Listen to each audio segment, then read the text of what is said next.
let's get into the giant mailbag. What crazy thing did City do this week? It's time for Mattress Running the Numbers. Ready for the main event? The main event. Frequent Miler on the air starts now.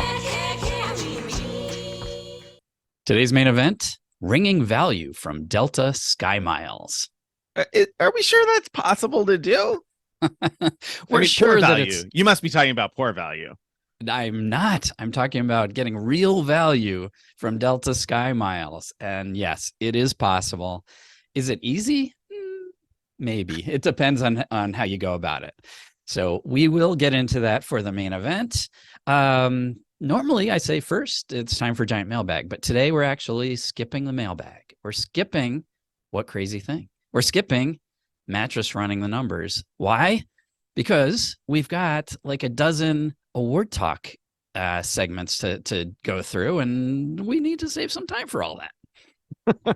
We sure do, because this week we've got something really big, and I say that because if you've been collecting Bilt rewards points, Bilt, my goodness, on the first of the month for Rent Day has coming up here a big transfer bonus. So a 75% transfer bonus to Virgin Atlantic Flying Club. That's at a base level. If you have elite status with Bilt rewards, so you've been using your card and paying your rent and all the rest of that, then you could qualify for up to a 150% transfer bonus to Virgin Atlantic. I mean, that's just wild. So that's like if you transfer 100,000 points and you have that top tier elite status with Bilt, you get 250,000 Virgin Atlantic miles. Yeah. I mean, isn't that crazy? And I look at something like this, and the common complaint about the Bilt card, of course, has been that it doesn't come with a welcome bonus. And that is really a tough thing to wrap one's mind around in this space where tons of cards have huge welcome bonuses. But, I have friends in New York paying rent who, over the course of 2 years, I'm sure, have earned more than 100,000 Bilt points. And so, now you're looking at doubling in half that, right? I mean, like 2.5, like you said, that 100,000 to 250,000, that's an extra 150,000 transferable points. I mean, even if you look at the next best transfer bonus we've ever seen to Virgin Atlantic, what is it, 30? Maybe we saw 40%. I don't even sure if we saw that. I think probably 30 the best we've ever seen. That's my guess. Yeah. So at most you ever would have been looking at a transfer bonus on 100 was 130,000 total points. And this is 250,000 extra, 120,000 on top of the most generous transfer bonus we normally see. In that case, that's nuts. So is this so in May, I think it was, they did a 1-day 100% transfer bonus to Air France, which was an unprecedented great value at that time. Is this also a 1-day thing just like that? Yes. So okay. So August 1st is you have to be ready. You have to already have your Bilt points and know that you want to transfer to Virgin Atlantic. It's not a no-brainer necessarily to transfer all your points to Virgin Atlantic, because Virgin Atlantic has like certain sweet spots that are really great, but there's also like a lot of the world you might want to get to where Virgin Atlantic's not going to be very helpful. So you really need to know about the program.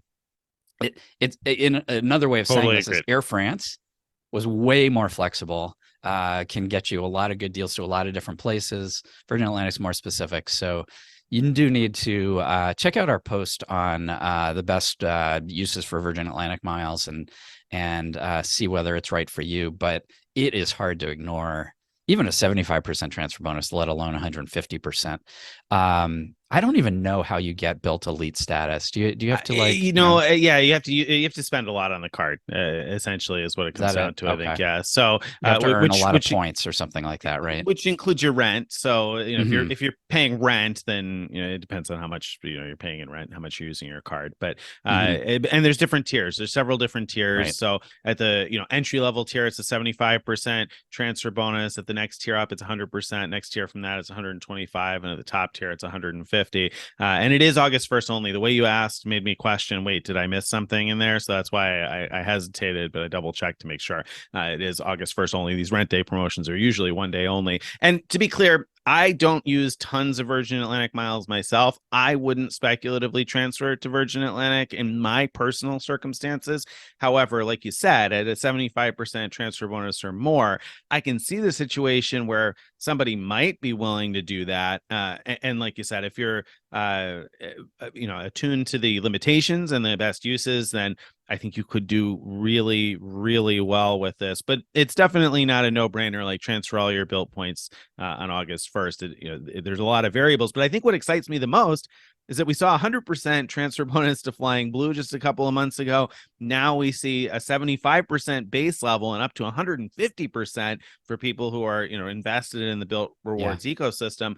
Like, what's next? So, and I've said that I feel like quite a few times this last year. Like, what's next with Bilt? Something else is coming around the corner, I'm sure. So even though this one doesn't necessarily work for me, that's fine. I'm excited because there's something else is going to happen at some point that will, I think. I feel pretty confident about that. I don't know if it's intentional, but it seems to me that every 3 months is when they do the really big splashy rent day promotion. And so we'll see, will the next one be like that? But it certainly makes me feel even more than before.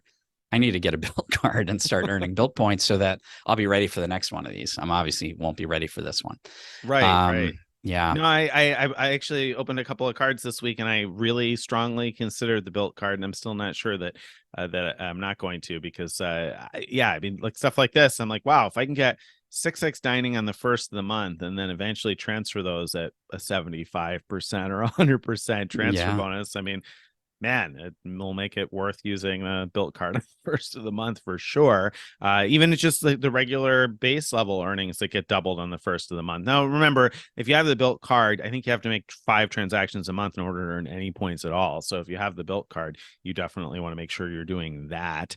And if you rent, it just to me, it just seems like almost a no-brainer unless you're the type who's going to go out and buy gift cards and you have access to buy money orders and you can pay your rent with money orders. I mean, there are ways to earn more points, but even still, like let's say you bought all gift cards at 5x, right, to pay the rent. I mean, you're doing better at that level, but unless you're buying them all at 5x, this is pretty darn good, right? I mean, it's like 2.5 points per dollar on the rent when you transfer it over. That's a pretty terrific return. So it really is. It's amazing. Effort.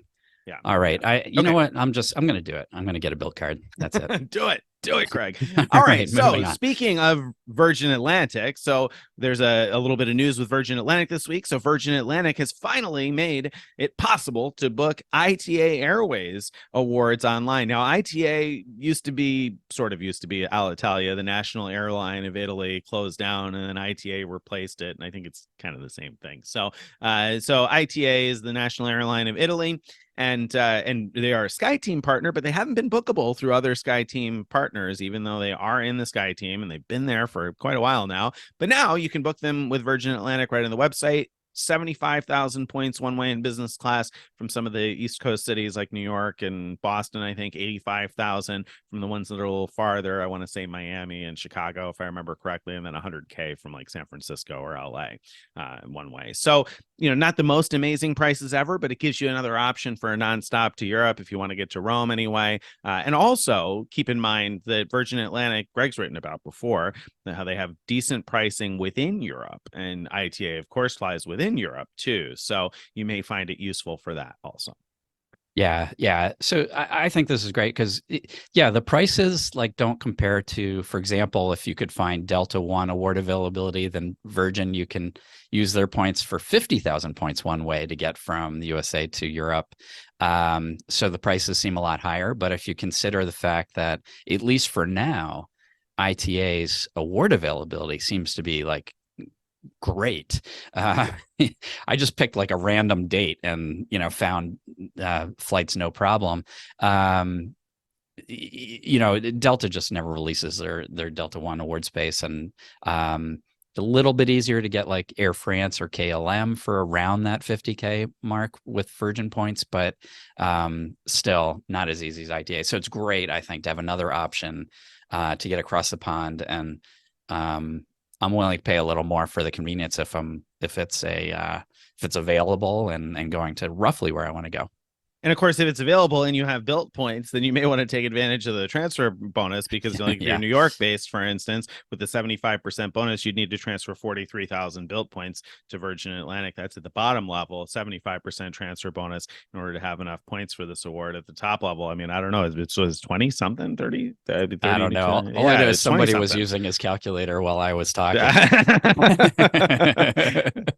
Give it away on me there. Yes, I certainly was. So it'd be less. It'd be less anyway. But yeah, so that's good news. Good news for that. Now, speaking of award good news, we got other good news too. That's not the only one this week. Alaska Mileage Plan has made Starlux Airlines bookable on their website. Starlux, of course, a Taiwan-based airline, and looks pretty cool. I haven't flown it, of course, but it looks like a pretty cool, good business class experience from what I've seen. And you could book Los Angeles to Taipei for 60,000 miles one way, at least at Yeah. the time of recording.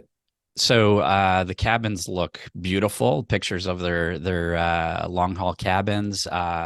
They appear to be like have a very high end like business class product. Lucky 1 Mile at a Time reviewed a within Asia flight of theirs a couple years ago, and they're a new airline, by the way, so they're only a few years old, is my understanding. And he reviewed them. He loved it. Like their service and everything was just fantastic. So I think it's very exciting to be able to fly from LA and soon San Francisco to Taipei, and to be able to use Alaska Miles for only 60,000 miles one way in business class is phenomenal. It's a little weird. So you could go to or from Taipei for 60,000 miles, but if you go anywhere beyond, the mileage rates shoot way up. And, Alaska had done away with their award charts, so there's no guarantee that the 60K will stick around. But as things stand right now, award availability, at least as we record this, is like wide open. And so you can go almost anytime you want. If you have the Alaska Miles already, I would say go ahead and book it. Your worst case, if you have to cancel, you'll lose the small partner booking fee that Alaska charges per passenger. Yep. Yeah.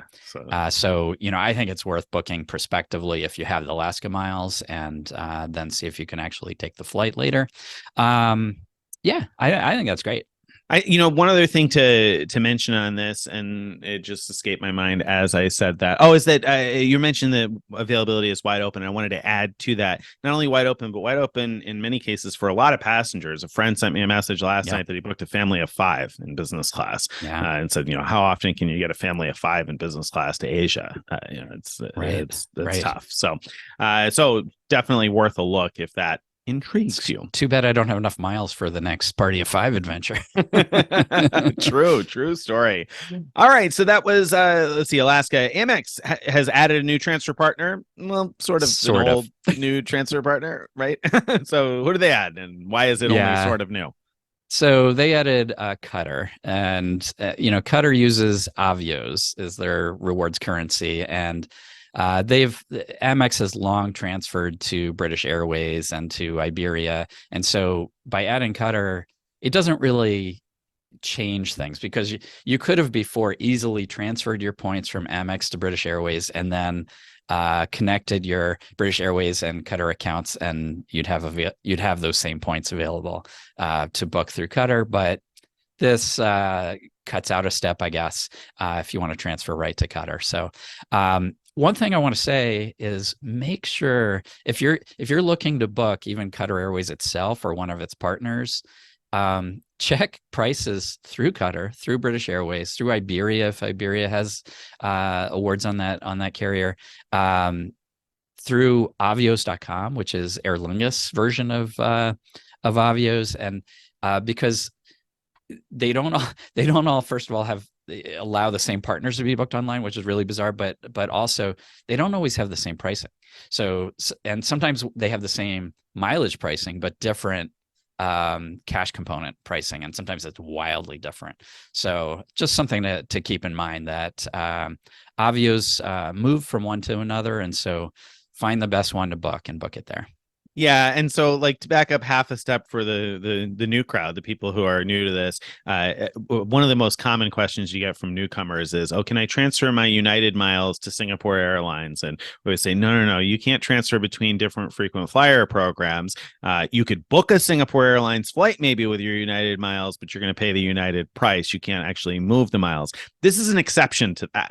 So that's the rule that I just explained that is generally Yeah. universally true, except for the programs that use Avios. So British Airways, Aer Lingus, Iberia, and Qatar, as Greg said, all share the same award currency, but they have different award prices. It's the weirdest thing ever. It's not common in Yeah. the frequent flyer world. But the other thing to keep in mind, not only is to check all the Avios award options, but also look for all of the Avios transfer bonuses, because if there's a transfer bonus to British Airways, you don't want to transfer to Qatar. You want to transfer to British Airways and take advantage of the 30% transfer bonus, which is the case currently as we record this. So you wouldn't want to transfer to Qatar. You'd transfer to British Airways. If you had 100,000 points, you'd end up with 130,000 Avios that you could then use through Qatar if you wanted to. So keep an eye out for that too. Okay. That's that. Aeroplan. Aeroplan now allows their awards to be changed online. Why is that exciting, Greg? Well, the first of all, if you need to change your award, you don't really want to be calling Air Canada and waiting for an hour or two for someone to pick up to help you change it. No, you So don't. Oh just my goodness. I had to call Air Canada several times uh, recently, and it was like 2 hours each time. yeah, it can be a nightmare. So the ability to do it online obviously is great. And another reason is it makes easier a trick that I posted about online, which is when Air Canada lets you book freely changeable awards by paying more miles at the when you first book it. And that's great because if you're not sure you're really going to fly that particular ticket, then if you have to cancel it later, you can get your miles and the cash component back without any penalty. But it's bad because you're paying more miles. And so if you actually do fly, you've invested more miles than you needed to. And so there's a trick which I did recently, which used to require calling, which is basically to book. If you're not sure you're going to take the flight, book it as a refundable award, and then go in later once you're sure you're going to take the flight and change it to a non-refundable, and you get the difference in miles back, which is pretty darn cool. So that's a little trick that is available now, and I think it'll be a lot easier with this new online option. So I haven't had a chance to try that out yet. For sure. All right. There's Aeroplan changing awards. And then let's see, Choice and Radisson. Choice and Radisson finally merged. And so it's all one program now. So if you want to book whatever Choice or Radisson properties, you're going to book it all through Choice these days, I guess. And so there are some bright spots and then, of course, some minor negative points, right? So I guess Very let's start with minor. the negative. So what Yeah. went wrong here? Yeah. Well, so Stephen did a great job of analyzing the changeover. He looked at award pricing for the Radisson properties before the merger, and then looked at how much they cost after. So now Radisson points converted to choice points 2-1. So we expected, if there was no change in award pricing, you'd expect the new price to be half of what it was before, because you now have half as many points in a way, because you had, let's say something cost 60,000 Radisson points before, you'd expect it now to cost 30,000 choice points. And he found that for the most part, that's generally true. They kind of mapped the Radisson award chart bands to the closest choice levels, and they were usually pretty darn close. But there was a pattern, which is at the very low end. So the cheapest Radisson properties, they cost a tiny bit more, not much. I mean, I wouldn't even worry about it, but a little bit more than half of what the Radisson price was. But on the top end, they tend to cost a little bit less than half. So, those two things kind of Balance each other out, sort of. balance each other out. Thank you for the words that You're welcome. wouldn't come to my mind. And just like I and try to so balance in you the out. middle, Right? you do a great job with that, Nick. In the middle of the chart, they work exactly right. And so I'd say that they did a good job. The biggest negative is actually probably the fact that the choice program overall only lets you book awards 100 days in advance, whereas with Radisson, you could book much further out. So that to me is the biggest negative. But now we'll get to the biggest positive, which is room selection. Choice, and we've talked about this before, Choice often will let you pick any room or almost any room type for the same award price as a base room. They don't have like multiple tiers of award pricing within a single hotel.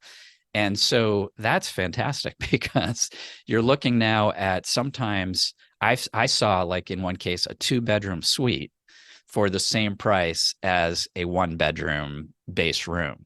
And so you can suddenly get some amazing values by looking for those situations. Will it last? We don't know. So, and what I mean by that is not all choice properties let you book multiple room types for that price. Like some of them just don't let you book their higher end rooms at all with points. And so I would not be surprised at all if like a couple Radisson Blues or whatever notice people are booking these bigger rooms that they should charge more for and say, oh, wait, I don't want you allowing this for award booking anymore. Because it used to be with Radisson, you'd pay a lot more for those rooms if you could book them at all. So we'll see. At least for now, I think that's a huge positive. And so if you have a booking in the next 100 days, I would jump on that as soon as possible and book it with your choice points. Yeah, that's a great point. Excellent.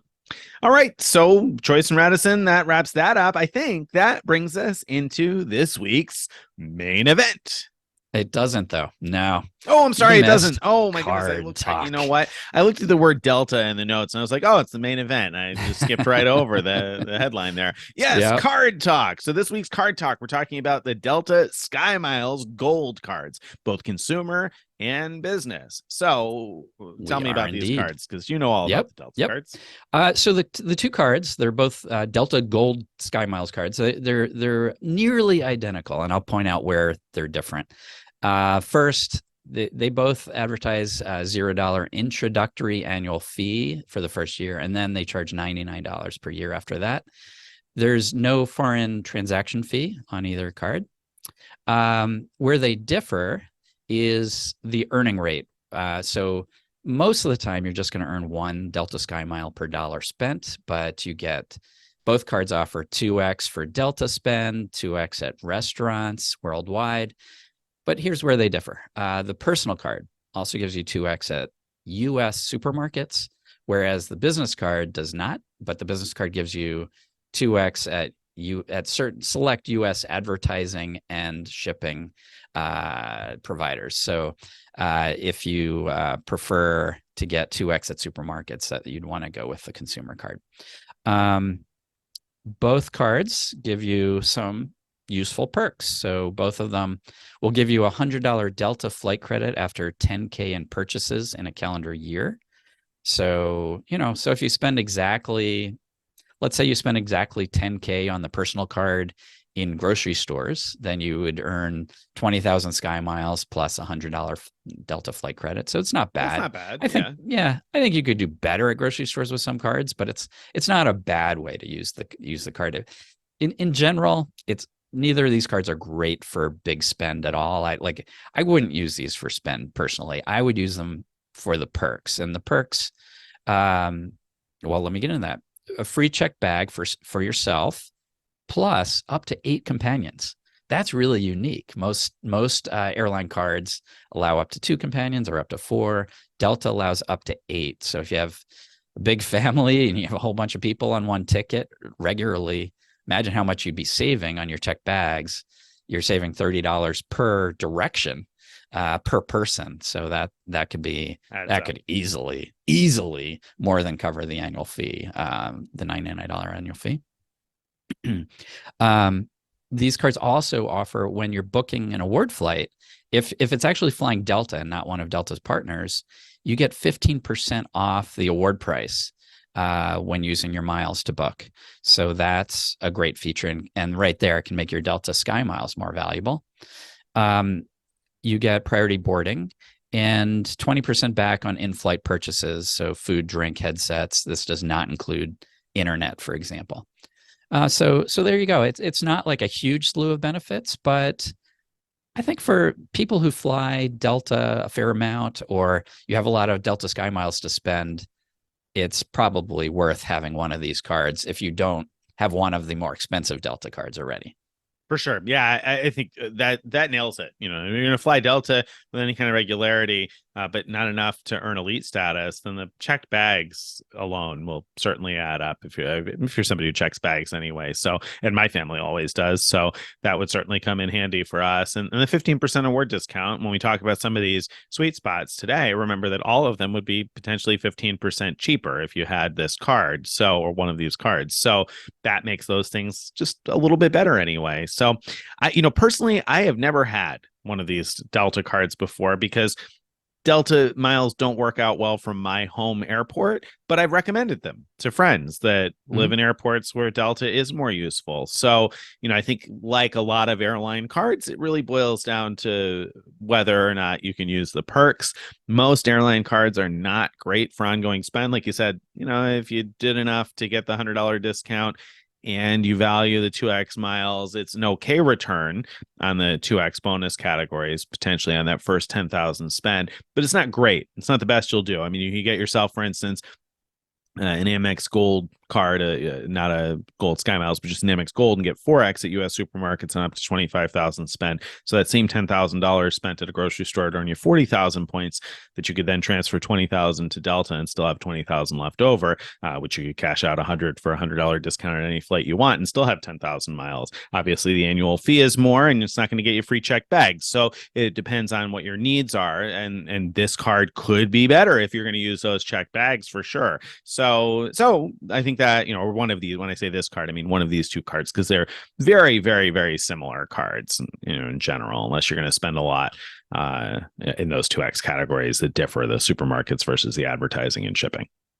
Yeah, exactly. And my niece and her husband recently visited us, did a round trip Delta flight with their young son, and they needed to check 2 bags. So I told them, sign up for one card, just one of you. And that covered, the 2 check bags they needed to do. And so if they had paid both directions, that would have been $120 total. Right. In card check bag paid for fees. Itself. Yeah. Without anything else, without even considering the welcome bonus, right? Card paid for itself in one trip. Exactly. Yeah. Exactly. Yeah. Yep. No, that absolutely makes sense. And I've been facing that lately because I don't typically travel much in domestic economy on airlines other than Southwest. So if I'm traveling domestically in economy class, it's usually on Southwest where bags are free. And internationally, I'm usually redeeming miles in business class, so my bags are usually free. We always check bags. I know a lot of frequent travelers say never check a bag, but we always do. We travel with kids. We need the stuff. But soon I've got a couple of flights within the United States and Canada that are in economy class, and checked bags are like the bane of my existence right now because, like you said, it adds up in both directions. When it's multiple people and multiple bags. I mean, so definitely it has its use case. All right, so decent, potentially could save you some money for sure. These aren't cards that we say, hey, get this and spend, your life savings on this card. They're not that kind of return, but they could make sense for the benefits. Like many cards with an annual fee, they could make sense if you're going to use the benefits. Exactly. All right. Now, so I think now it's time for the main event. That's right. Main event time. Wringing value from Delta SkyMiles. All right. We're going to talk about several ways you can wring value. And why do we even need to say it that way? Because Delta SkyMiles have been a joke of the frequent flyer community for a long time now, and it's just been getting worse and worse over time because it's not easy. If you try to book let's say an international business class flight from the U.S. round trip to just about anywhere, you're probably gonna be looking at something like 450,000 sky miles for the flight, and that just seems insane when you look at some other programs where you can often do that same thing for more like 180,000 round trip or even less. And so, yeah, it's just been getting worse and worse because it used to be there were more opportunities to kind of get around those inflated prices, but there are still quite a few ways, and so we're going to get into that. First, the easy one: if you have a Delta credit card, um, and that's a Delta Gold, Platinum, or Reserve. I don't think the free Delta Blue gives you this. You get a 15% discount on your SkyMiles awards as long as you're flying Delta. So this doesn't work if you're flying partners. And unfortunately, a lot of the tricks we're going to be talking about involve flying partners. So these don't necessarily stack with each other. Another thing, when usually, like at least Nick and I, when we're booking our flights, we're usually looking for one-way awards because, for example, sometimes we might use I don't know, Air France miles to fly in one direction and Aeroplan miles to fly the other direction. It'll just depend on where the award availability is and which has the best pricing for that situation. And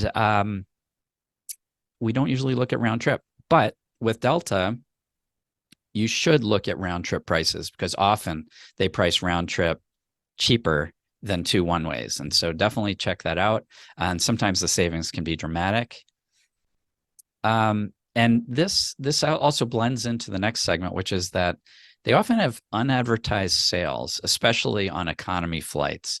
And in fact, just last night I read about, and I don't think we've even published on the blog yet since we've started recording this show, but hopefully we will soon, that Delta apparently is offering round trip economy awards to Mexico and the Caribbean, starting at only 12,000 SkyMiles round trip. So that's 6,000 miles each way.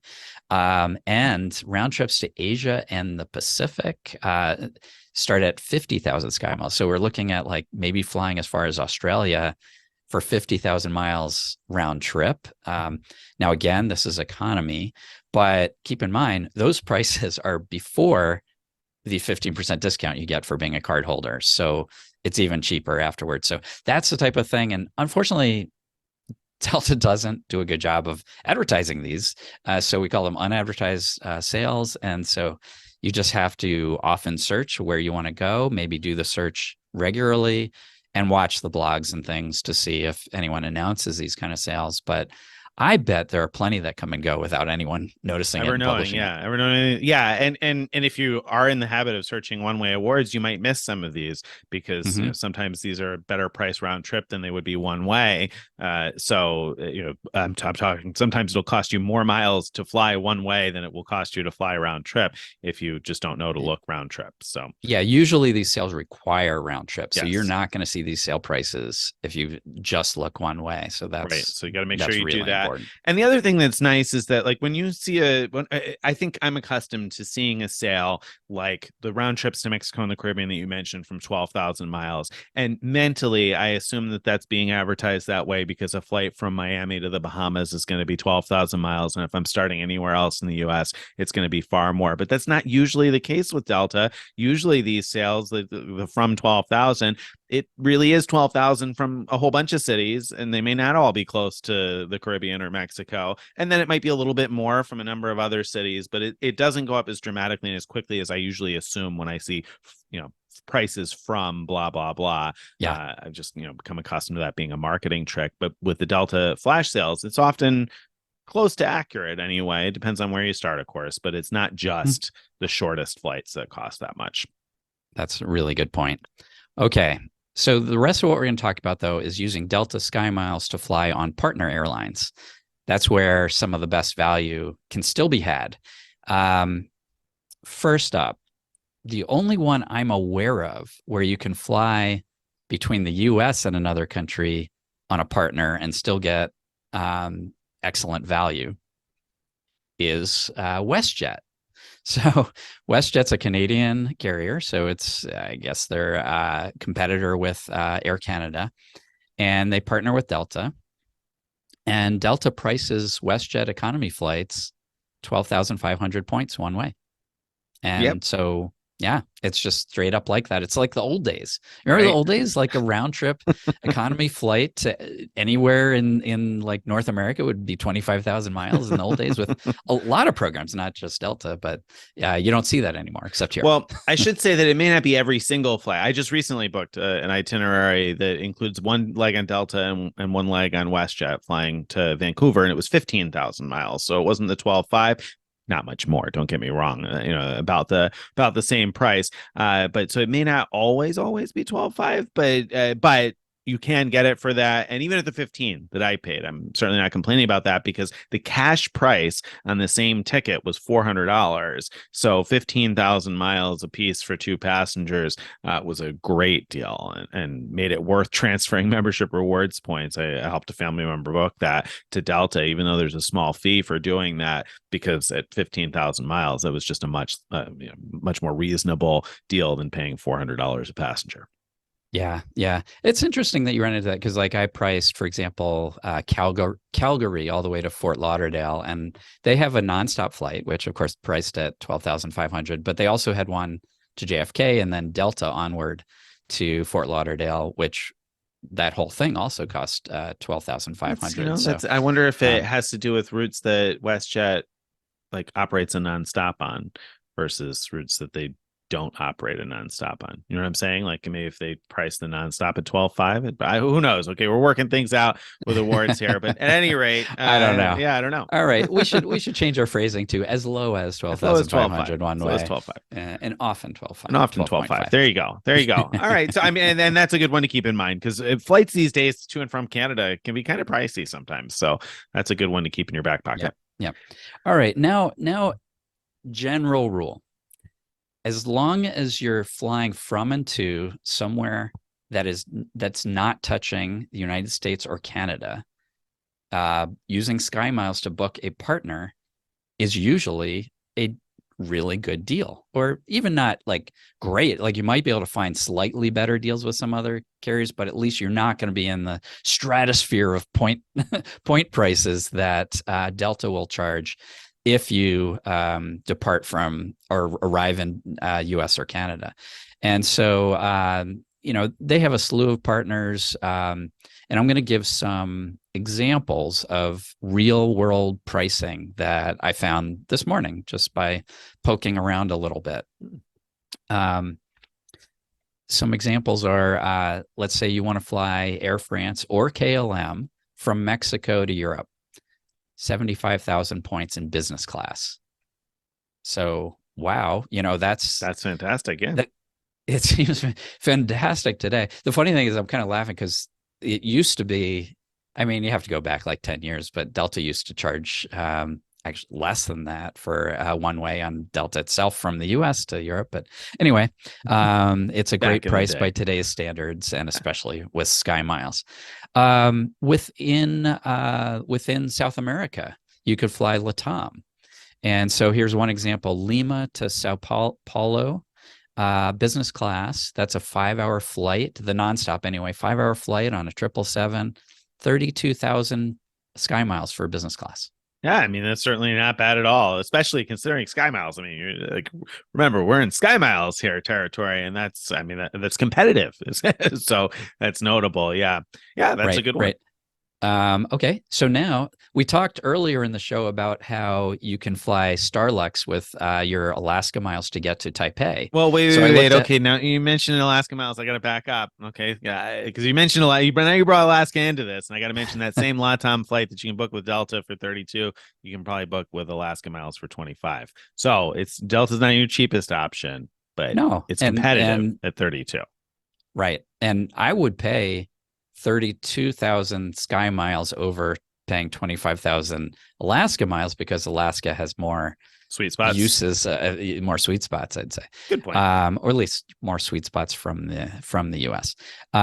So, okay, we talked about You, Starlux and flying to Taipei. so, I'm so sorry. okay. So I was saying before we were talking about how you can get cheaply in business class to Taipei from the West Coast US on Starlux with Alaska Miles. So let's say you get there and want to fly onward to somewhere else. I looked at that, and here's one example.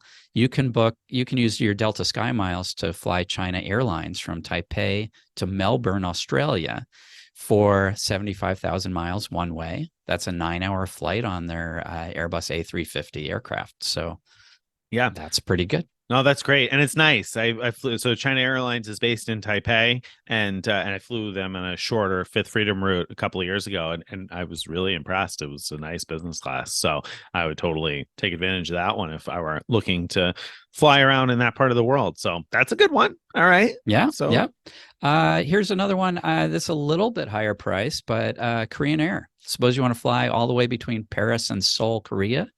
That's a 14-hour flight, 90,000 miles in business class. yeah, So, I mean, again, if if you're trying to book a Delta award flight, that's a 14-hour flight in business class, you'd be looking at 4 times that much, right. probably. Right. And I Yeah. find these So useful for piecing together trips, right? So, I mean, obviously, if you're just, you're the type of person who wants to go from the US to one destination and back, then a Paris to Seoul flight probably isn't going to be something super useful for you.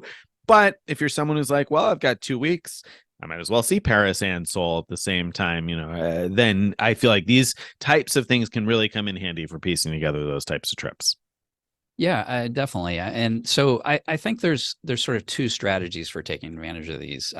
Both of them involve first getting out of US and Canada. So getting across the Atlantic, across the Pacific, or going south of the border, using either maybe use SkyMiles to fly economy, because sometimes there's good deals on that, or maybe use some other type of miles, or maybe even pay cash because you find a great rate to pay cash.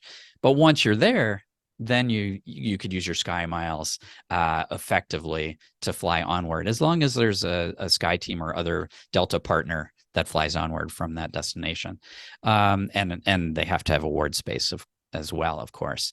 So that's sort of the general strategy that I think is a great way of using your SkyMiles in general. Now let me talk about finding award space on Delta.com. So finding partner award space on Delta.com, it's a little tricky because, like, if you just pick a date and look for, let's say, Paris to Seoul, what is likely to happen is it's going to come back with, I couldn't find anything. And then you have to just sort of randomly pick another date and try again. And it's a real pain. So I don't have really a way around that part of it. You do have to poke around and find different dates until you find one where there's a date that works within a 7-day period. So they look 3 days after your date and 3 days before. As long as it finds any availability, whether it's nonstop or not, in those 7 days, it'll show a 7-day calendar of award availability. But don't stop there. Click price calendar. Now you're going to see a full month of availability. And now you can page back and forth by month. So for example, if you're really having trouble finding any day, you could zoom ahead to sort of the end of the schedule, or you might have more luck finding availability 11 months from now, and then get into calendar view and then back up to the month you're actually interested in, just as an example how you might go about doing that. The other thing, once you're in calendar view, if you really want a nonstop flight, if there's like a particular flight you're hoping for, you can filter then to nonstops only in that view. And sometimes then you might not get any results back. But for example, in order to find the flight I did from Taipei to Melbourne, Australia, at first the calendar showed lots of days available. But when I clicked randomly on any date, it usually had Vietnam Airways. So you go through, I think it was Hanoi to Melbourne, and that might be fine. I actually have no idea if they're a good airline or not. But then I went back to that calendar view, selected only show me nonstops, and then that took out about half the results, and then I could see which ones were the China Airlines nonstop. So that's how to use that. So there you Yeah, go. that's a great tip because that'll make it a lot easier. And I think a key part of that tip is maybe look like 10 or 11 months out, like pick a date that it doesn't have to be a date around when you actually want to travel. You just want to find the dates that are most likely to have some availability, and oftentimes far in advance, or very close in, you have better Mm-hmm. odds. So I would, look at trying to look up next week or like next year, as far as, where to find Yeah. something available so that you can get the calendar view. Right. You can also, because it looks a week at a time, what you can do is just march like 1 week at a time. So Mhm. if you started off looking at a Tuesday in like October, then, and it gave you no results, you could look at the next Tuesday Mhm. and the next Tuesday and the next Tuesday. And that way you're not going to be missing any potential days in between Yep. that had award availability. Yep. Good point. All right. So I think those are great tricks for finding Delta award space, and really finding award space in general is, I feel like that's another topic that's probably worth exploring for us, helping people figure out how to navigate all of those types of tricks, because there are different tricks on different programs. So that was a good one to share. All right, so I think that brings us pretty close to the end of the main event, right? So, I mean, we've got a number of different ways that you certainly can get good value out of your SkyMiles without tons and tons of effort at maximization. Obviously, it's not going to be quite as easy as some programs, but certainly not impossible. All of those things that you mentioned and the examples you gave are things you found available like today, right? I mean, you looked it Oh up yeah. before the show, so they're all there, they exist. It's not Right. just theoretical. It's not even hard. And so, and we've talked before about I like using this tool called Flight Connections. And what you can do within Flight Connections is filter to Sky Team in this case, and it'll show you all the flights that Sky Team Airlines provide, and so that'll get you most of Delta's partners. Now, it doesn't mean that every single one is going to have ward space. They won't, and it doesn't mean that every single one is necessarily bookable through Delta. There's a few exceptions where they're not, but it gets you pretty close. Very good. All right. So there you go. There you have it. If you got a pile of Delta SkyMiles, then you got a few strategies anyway to, wring that value out of them. So speaking of awards, that brings us, I think, to the question of the week. And this week's question of the week has to do with partner awards. We just talked a whole bunch about partner awards. And so Katie wrote in with what I thought was an excellent question: cancellation on partner awards. Katie says, it's happened to me twice now in the past 12 months that a partner award booking flight was canceled day of the flight. Aer Lingus via Avios and AA via British Airways. I was wondering if you might address how to best deal with cancellations of partner awards. What's the best strategy to get rebooked quickly? In each of my cases, the partner was not immediately aware that the flight had been canceled, thus making it difficult to rebook. There seems to be a delay in notification. My strategy in one case was to rebook myself on a different airline entirely and use points in order to not have to pay cash, and it cost a lot of points. So, and then she goes on to talk about what about travel insurance? Does that cover you in case of these types of situations? If you need a new positioning flight, she had a situation where the travel insurance from the Ritz card didn't cover that. So, what's your strategy? If you booked a partner award and day of travel, the flight gets canceled, what do you do? So I haven't had time to. This is like a pretty complicated question. So I'm hoping that you chose this one because you have a good answer ready. I asked Because because you're the Greg the I frequent don't. miler. I thought for sure you would just have an answer off the top of your head. No, I mean, it's not easy. And in fact, Katie went on to say that she was looking to accommodate 4 passengers, which makes it even more difficult if Wow. you got multiple Mhm. passengers. And my goodness, that can be tough. No, I don't have a great strategy. So my thought when I first read this, and I was hoping you were going to have the same thought and prove my initial thought right, was that when you're within 24 hours of travel, I think it is on the operating carrier to rebook you. So I think that if they cancel the flight, they have to rebook you on one of their flights. But that next rebooking may not be for a couple of days. If you got one of these irregular operation situations, sometimes it could be the case where it's going to be days later. And that was something that Katie went on to point out, that she had to, book a different positioning flight because she would have, if she waited for the reaccommodation, it was a few days later, and she would have missed an international partner award booked with other miles. So One strategy that I'll mention is that if you're booking positioning flights and it's possible to book your positioning flight on an airline that is an alliance partner with your transoceanic flight of some sort. So what I mean by that is if you're flying on British Airways that you booked with your American Airlines miles, if you can fly American as your positioning flight, then I think you're likely in general to have more success in getting reaccommodated and getting the partners to work together and reaccommodate you. But that's not necessarily a given in all situations. So I don't know that will always solve your problems. But like I said, I believe it's on them to rebook you on something. Of course, if you're flying to and from the European Union with a European Union based carrier, then you've got a whole bunch of passenger rights with EU 261 that you can look up.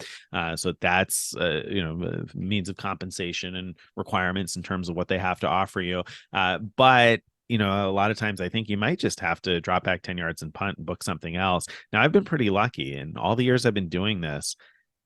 I don't think I've ever had a flight canceled apart from the Southwest meltdown last year. I don't think I've ever had a flight, certainly not a partner award that I can think of, that's ever been canceled at all. So I've never actually run into that situation and had to solve it. Have you? Yeah, I can't think of any time that's happened to me either. So, I mean, I've had flight canceled, but it's just a domestic flight, which the carrier rebooked me on something else, and so it wasn't the same, not the same situation at all. All right, so long story short, we don't have a great answer for you, Katie, but now since neither one of us had a great answer for you, now I feel the responsibility to write a post about it. So I'm going to have to dig into it a little bit farther for you and get you a better answer than what we gave you. But certainly, by the way, if you're listening in and you have a good answer for Katie, feel free to leave that in the comments. If you're watching this on YouTube or you're, or send it in to us via the giant mailbag, which of course, if you have feedback or questions that you'd like to share with us, you can always send that to mailbag@frequentmiler.com. So you'll want to be able to, or want to take advantage of that and let us know if you have a better answer for Katie than what we did. Unfortunately, we're just about out of time for today, Katie. So we're gonna have to leave that one where it is. I was hoping that Greg had the magic solution for me. By the way, on the travel insurance, I should have mentioned, it is true that they are not going to pay for a new positioning flight. They will cover your expenses if you need a hotel or you need to pay for meals and you need to pay for if you lost your bags and you need to pay for clothes to replace it. Your credit card travel protections on the right credit cards anyway will cover those types of things, but they're not going to cover you rebooking a positioning flight for yourself. So that's a good point and perhaps a reason to actually buy travel insurance if you've got a lot of those types of awards booked. Anyway, unfortunately, we're out of time for today. If you've enjoyed today's episode, you want to go to frequentmiler.com/subscribe. Again, that's frequentmiler.com/subscribe. You can join our email list. You can follow us on social media. Join our Frequent Miler Insiders Facebook group, because I bet if Katie asked that question there, there would have been some people who have been in that situation that would have had some additional feedback to add too. So that's a great place to ask questions like that. And, we hope we'll see you guys again next week. Thank you very much. Yep. Bye, everybody.